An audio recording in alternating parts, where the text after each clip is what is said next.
Halo, perkenalkan nama lengkap saya Gregoriana Daten dari Universitas Nusa Cendana Kupang, jurusan akuntansi kelas 5A. Di sini kami akan mempresentasikan mata kuliah anggaran sektor publik dengan materi penganggaran pada sektor publik. Saya sebagai pemateri kedua, pemateri pertama saya adalah teman kami Arsingelo R. Soenbala dan pemateri terakhir Maria Rosita Sao. Mari kita langsung masuk pada bagian materinya. Nah, berbicara mengenai penganggaran sektor publik, kita harus tahu dulu konsep anggaran sektor publik. Nah, anggaran merupakan pernyataan mengenai estimasi kinerja yang hendak dicapai selama periode waktu tertentu yang dinyatakan dalam ukuran finansial. Sedangkan penganggaran adalah proses atau metode untuk mempersiapkan suatu anggaran. Dalam organisasi sektor publik, penganggaran merupakan suatu proses politik. Sedangkan pada sektor swasta, anggaran merupakan bagian dari rahasia perusahaan yang tertutup untuk publik. Nah, sebaliknya, pada sektor publik, anggaran justru harus diinformasikan kepada publik untuk dikritik, didiskusikan, dan diberi masukan. Nah, aspek-aspek yang harus tercakup dalam anggaran sektor publik itu meliputi aspek perencanaan, aspek pengendalian, dan aspek akuntabilitas publik. Baik, yang berikut itu pengertian anggaran sektor publik.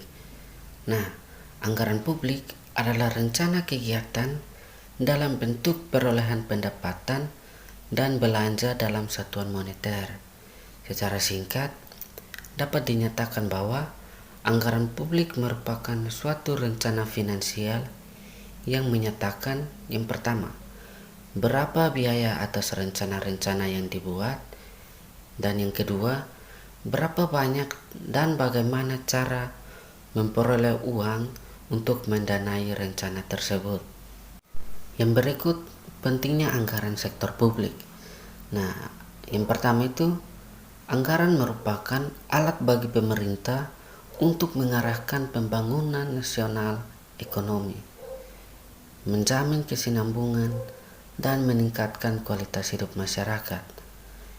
Yang kedua, anggaran diperlukan karena adanya kebutuhan dan keinginan masyarakat yang tak terbatas karena adanya masalah keterbatasan sumber daya. Yang ketiga, anggaran diperlukan untuk meyakinkan bahwa pemerintah telah bertanggung jawab terhadap rakyat. Dalam hal ini, anggaran publik merupakan instrumen pelaksanaan akuntabilitas publik oleh lembaga-lembaga politik yang ada. Yang berikutnya saya akan menjelaskan tentang fungsi anggaran sektor publik. Fungsi anggaran sektor publik ada 8, yaitu yang pertama, anggaran sebagai alat perencanaan. Anggaran sektor publik dibuat untuk merencanakan tindakan apa yang dilakukan oleh pemerintah berupa biaya yang dibutuhkan dan berapa hasil yang diperoleh dari belanja pemerintah tersebut. Yang kedua, anggaran sebagai alat pengendalian. Sebagai alat pengendalian, anggaran memberikan rencana detail atas pendapatan dan pengeluaran pemerintah agar dapat dipertanggungjawabkan kepada publik dengan baik dan benar. Yang ketiga, anggaran sebagai alat kebijakan fiskal digunakan untuk menstabilkan ekonomi dan mendorong pertumbuhan ekonomi. Anggaran ini juga dapat digunakan untuk mendorong dan memfasilitas dan mengkoordinasi kegiatan ekonomi masyarakat sehingga dapat mempercepat pertumbuhan ekonomi. Yang keempat, anggaran sebagai alat politik. Nah, pada sektor politik, anggaran ini merupakan dokumen politik sebagai bentuk komitmen eksekutif dan kesepakatan legislatif atas penggunaan dana publik untuk kepentingan tertentu. Yang kelima, anggaran sebagai alat koordinasi. Di sini anggaran publik yang disusun dengan baik mampu mendeteksi inkonsistensi suatu unit kerja dan juga berfungsi sebagai alat komunikasi antar unit kerja dalam lingkungan eksekutif. Yang keenam, anggaran sebagai alat penilaian kerja. Anggaran merupakan wujud komitmen dari bucket holder atau eksekutif eksekutif kepada pemberi wewenang atau legislatif. Kinerja eksekutif akan dinilai kinerjanya berdasarkan pencapaian target anggaran dan efisiensi pelaksanaan anggaran. Yang ketujuh adalah anggaran sebagai alat motivasi. Maksudnya adalah target anggaran hendaknya jangan terlalu tinggi hingga tidak dapat dipenuhi, namun juga jangan terlalu rendah hingga tidak terlalu mudah untuk dicapai. Yang kedelapan adalah anggaran sebagai alat untuk menciptakan ruang publik. Masyarakat, lembaga swadaya masyarakat, perguruan tinggi, dan berbagai organisasi kemasyarakatan harus terlibat dalam proses penganggaran publik. Poin yang berikutnya adalah jenis-jenis anggaran sektor publik. Ada dua jenis, yaitu yang pertama, anggaran operasional. Anggaran operasional digunakan untuk merencanakan kebutuhan sehari-hari dalam menjalankan pemerintahan. Misalnya adalah belanja rutin, yaitu pengeluaran yang manfaatnya hanya untuk 1 tahun anggaran dan tidak dapat menambah aset atau kekayaan bagi pemerintah. Secara umum, pengeluaran yang masuk kategori anggaran operasional antara lain belanja administrasi umum, dan belanja operasi dan pemeliharaan. Yang kedua adalah anggaran modal. Anggaran modal menunjukkan rencana jangka panjang dan pembelanjaan atas aktivitas tetap seperti gedung, peralatan, kendaraan, perabot, dan sebagainya. Pada dasarnya, pemerintah tidak mempunyai uang yang dimiliki sendiri sebab seluruhnya adalah milik publik. Poin yang berikutnya adalah prinsip-prinsip anggaran sektor publik. Saya akan menyebutkan ada 8 prinsip, yaitu yang pertama, otorisasi oleh legislatif, yang kedua, komprehensif, yang ketiga, keutuhan anggaran, yang keempat, non-discretionary appropriation, yang kelima, periodik, yang keenam, akurat, yang ketujuh, jelas, yang kedelapan, dapat diketahui publik. Poin yang terakhir adalah proses penyusunan anggaran sektor publik. Proses penyusunan anggaran mempunyai 4 tujuan, yaitu yang pertama, membantu pemerintah mencapai tujuan fiskal dalam meningkatkan ekonomi dan koordinasi antar bagian dalam lingkungan pemerintahan. Yang kedua, membantu menciptakan efisiensi dan keadilan dalam menyediakan barang dan jasa publik melalui proses pemprioritasan. Yang ketiga, memungkinkan bagi pemerintah untuk memenuhi prioritas belanja.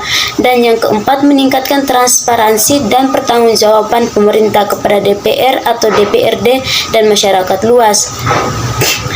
Faktor dominan yang terdapat dalam proses penganggaran adalah yang pertama, tujuan dan target yang hendak dicapai, yang kedua, ketersediaan sumber daya yang dimiliki oleh pemerintah, baik itu faktor-faktor produksi, yang ketiga, waktu yang dibutuhkan untuk mencapai tujuan dan target. Yang terakhir, faktor-faktor lain yang mempengaruhi itu yaitu seperti peraturan pemerintah yang baru, fluktuasi pasar, perubahan sosial dan politik, bencana alam, dan sebagainya. Terima kasih. Perkenalkan, nama saya Maria Rosita Sao dengan NIM 19.100.211 sebagai presentator ketiga. Saya lanjut saja dengan materinya, yaitu mengenai prinsip-prinsip pokok dalam siklus anggaran. Richard Musgrave, seperti yang dikutip oleh Choi pada tahun 1989, mengenai mengidentifikasi pertimbangan.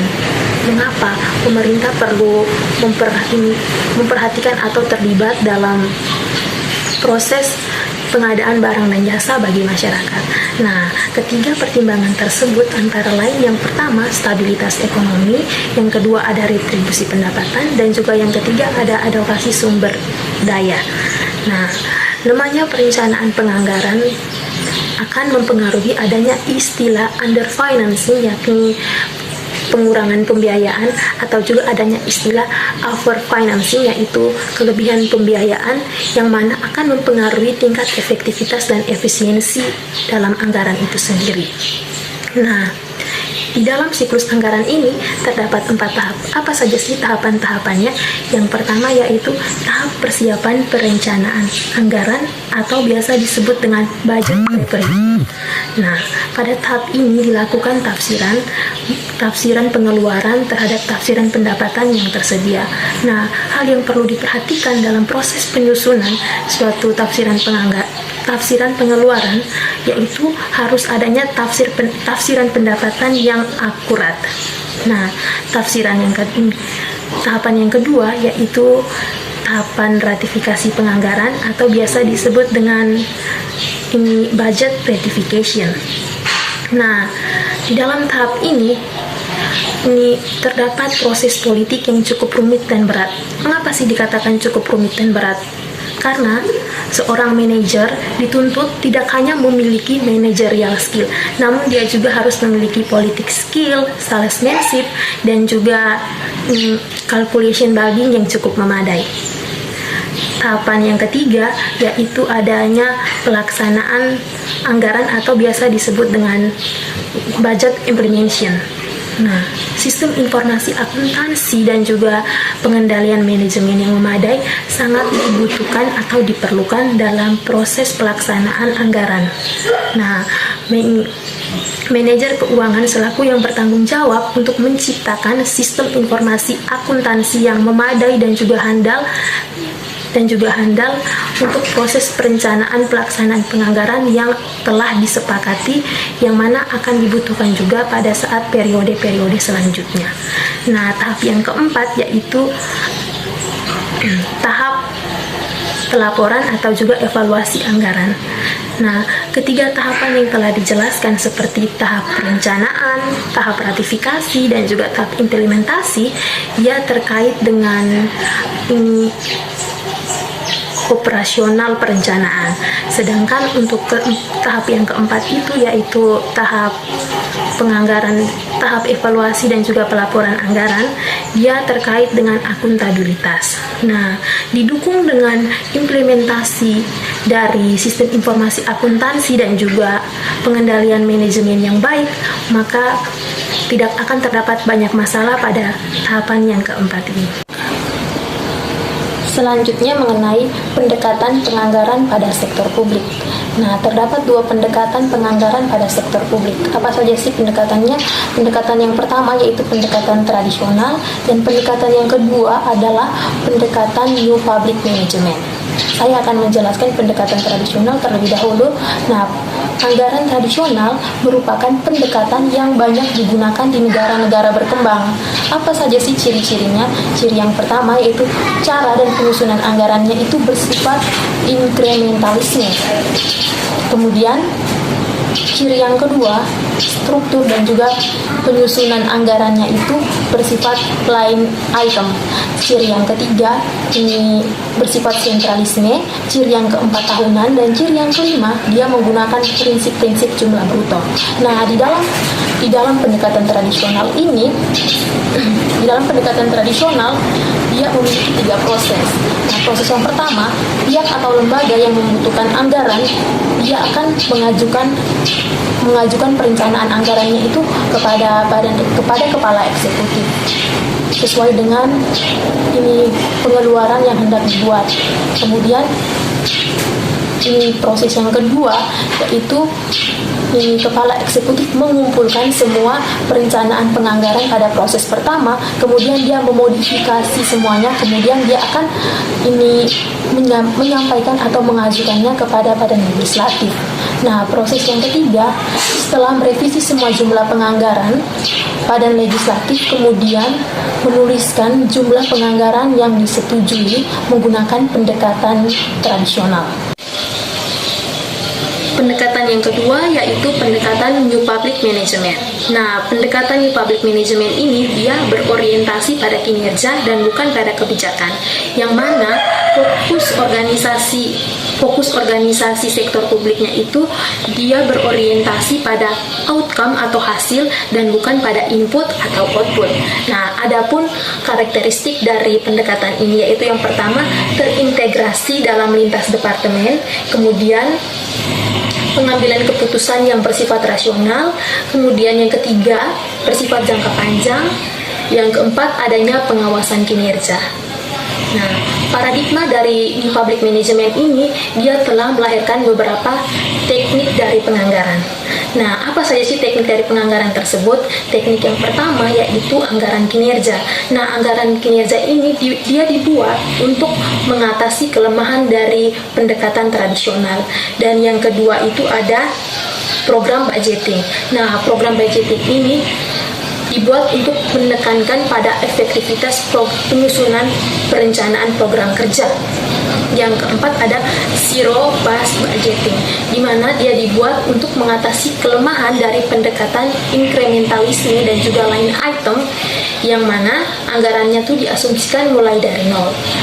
Teknik yang keempat yaitu planning, programming, and budgeting adalah penganggaran di mana pengeluaran primernya itu dikelompokkan berdasarkan kegiatan dari program kerja atau aktivitas dari program kerja, sedangkan kalau pengeluaran sekundernya itu dia dikelompokkan berdasarkan jenis atau objek dan kinerja. Materi yang berikut adalah contoh penganggaran di organisasi sektor publik. Nah, terdapat 5 contoh penganggaran di organisasi sektor publik, yaitu yang pertama pemerintah pusat, yang kedua pemerintah daerah, yang ketiga LSM atau lembaga sertifikasi masyarakat, yang keempat yayasan, dan yang kelima itu partai politik. Nah, yang pertama itu pemerintah pusat. Ada 6 sumber ketidakpastian yang menjadi pengaruh atau penentu dalam volume APBN, yaitu yang pertama harga minyak bumi di pasar internasional, yang kedua itu ketentuan produksi mentah yang ditentukan oleh OPEC, yang ketiga itu pertumbuhan ekonomi, yang keempat suku bunga, yang kelima inflasi, dan yang keenam adalah pengaruh nilai tukar rupiah terhadap dolar.